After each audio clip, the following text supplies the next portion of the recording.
Dala ko yung kahon tuwing Disyembre. May laruan, may damit, may tsokolateng galing sa ibang bansa.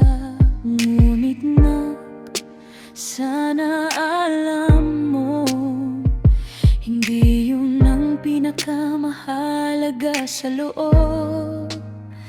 Ang laman talaga, 4 na taong di kita nakasama sa Pasko.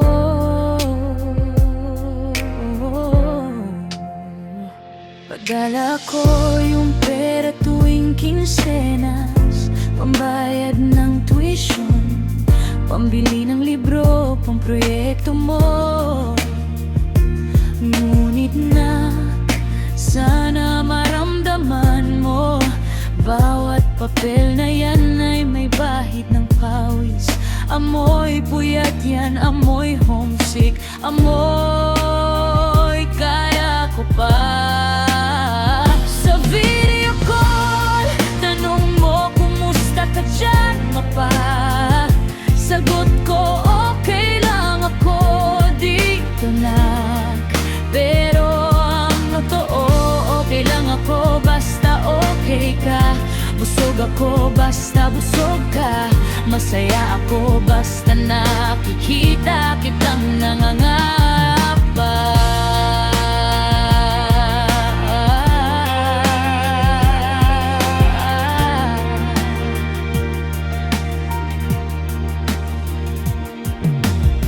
Pangarap mo ang dahilan kung bakit ako nag-abroad. Pangarap mong maging engineer, ako'y naglilinis ng CR. Pangarap mong maging doktor, ako'y nag-aalaga ng ibang matanda. Pangarap mong makatapos, ako'y hindi nakatapos. Pero okay lang, dahil ang diploma mo, diploma ko na rin.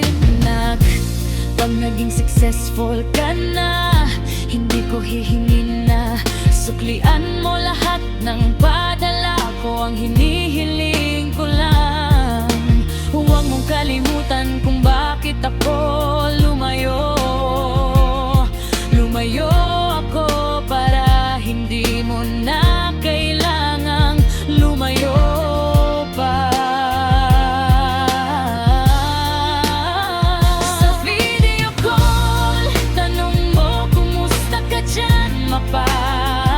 Sagot ko, okay lang ako dito na. Pero ang totoo, okay lang ako basta okay ka. Busog ako basta busog ka. Masaya ako basta nakikita kitang nangangarap pa.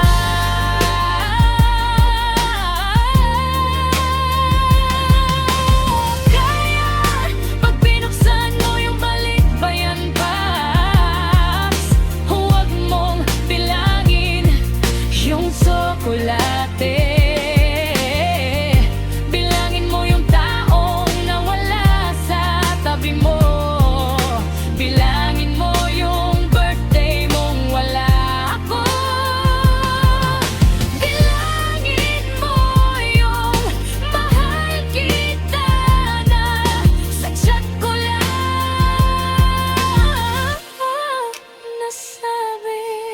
Padala ko ang buong buhay ko para pangarap mo buhay na buhay pa. At kung yun ang kapalit para di mo danasin yung hirap ko, sulit na sulit, nagsulit na sulit.